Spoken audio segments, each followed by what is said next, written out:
Bonjour à tous, on se retrouve pour la suite de la vidéo de mardi où je vous présentais mes repas de la semaine dernière. Je vais commencer par le poulet yassa. J'avais acheté 6 cuisses de poulet que j'ai découpées en deux. Je vais me servir que des pilons pour cette recette, le reste sera congelé pour un prochain repas. Je commence par couper 3 citrons que je vais presser et je réserve le jus.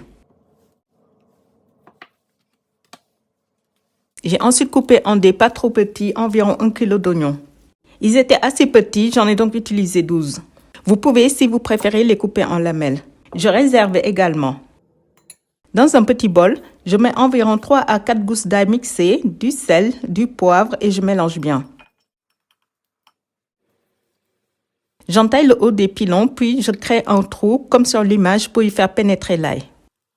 Ça donnera beaucoup de goût à mon poulet. Je fais en sorte de ne pas mettre sur la peau pour éviter que ça ne brûle lors de la friture. Je réserve au frais également. Je passe ensuite à la marinade des oignons. Traditionnellement, le yassa se fait uniquement avec les ingrédients que j'utilise dans la vidéo. Des oignons, de l'ail, du citron, du sel et du poivre. Les olives restent en plus.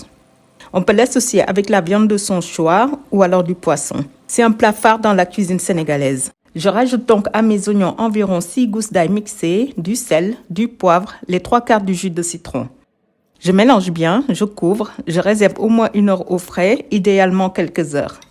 Plus on va laisser mariner les oignons, plus la cuisson sera rapide car le citron va les attendrir. Avant la cuisson, je vais enlever environ 50 g d'oignons que je vais mettre de côté.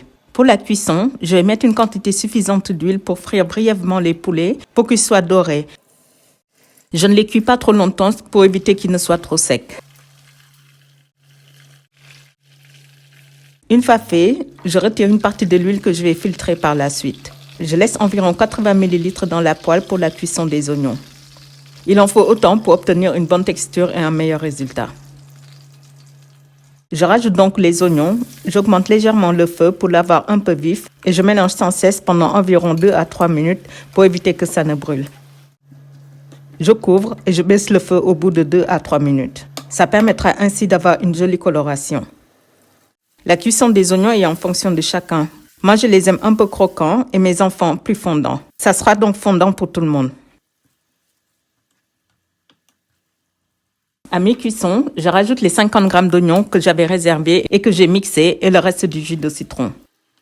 Après cuisson, on obtient une sorte d'oignon confit, pas du tout acide malgré la quantité de citron. Je rectifie l'assaisonnement, je baisse le feu et je rajoute les pilons de poulet pour qu'ils s'imprègnent bien dans la sauce.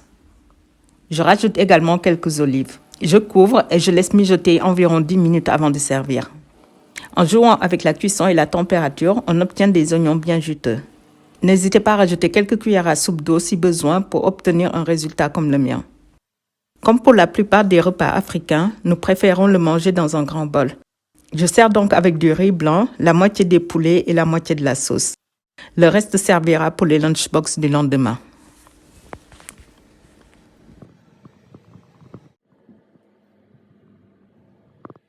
La salade de pâte au pesto.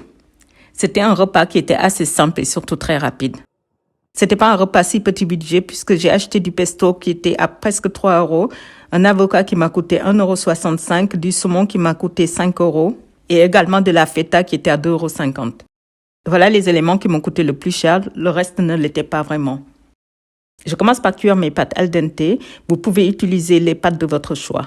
Je coupe ensuite un oignon rouge en dés, mais vous pouvez utiliser une échalote à la place. Je lave et je sors la roquette également.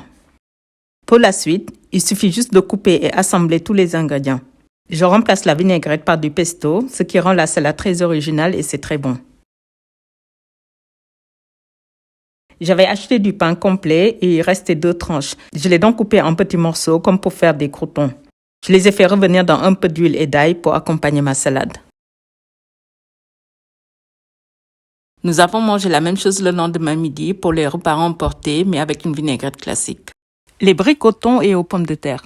Contrairement à la salade de pâtes, ça a été un repas très petit budget. Pour baisser malgré tout le coût, je vais en faire 2 sortes, au thon et aux pommes de terre petits pois avec des épices indiennes. Les briques sont une valeur sûre, on peut y mettre tout ce qu'on veut et c'est toujours très bon. Je vais commencer par la farce au thon. J'utilise 2 boîtes de thon à l'huile et une boîte de thon au naturel. Le thon à l'huile a une meilleure texture et ça m'évite ainsi de rajouter de l'huile dans ma préparation. Je commence par hacher une demi-botte de persil plat et je découpe très finement quelques olives. Je mets les deux dans un grand bol et je réserve. J'égoutte ensuite le thon au naturel ainsi qu'une boîte de thon à l'huile et je les rajoute dans le bol. Pour la deuxième boîte de thon à l'huile, je vais l'utiliser en entier. J'assaisonne avec du sel, du poivre, je rajoute 2 œufs entiers et environ 50 g de fromage râpé. Je mélange bien le tout et je réserve le temps de préparer ma deuxième farce. Je coupe en dés 3 pommes de terre que je fais bouillir avec 100 g de petits pois. Je vais par la suite les faire revenir avec une cuillère à soupe de graines de cumin que j'ai mixées, du curcuma, du garam masala. Si vous n'en avez pas, vous pouvez utiliser de la coriandre. Je vais également mettre un peu de piment. Dans une poêle, je chauffe 3 cuillères à soupe d'huile. J'y fais rissoler les graines de cumin et une demi-cuillère à café de garam masala pendant environ 1 minute et je rajoute le mélange de petits pois et pommes de terre. Je mélange régulièrement.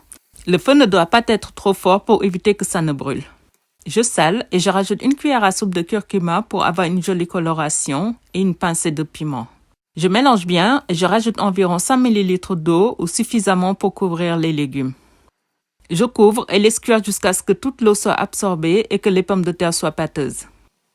Je laisse refroidir et je façonne mes briques. Je coupe les feuilles en deux et je les plie à nouveau en deux. Je dépose la farce au bout et je plie pour former un triangle. Je ne suis pas la reine du pliage, mais j'arrive à me débrouiller. L'essentiel est que la feuille ne se déchire pas ou que ça s'ouvre lors de la cuisson.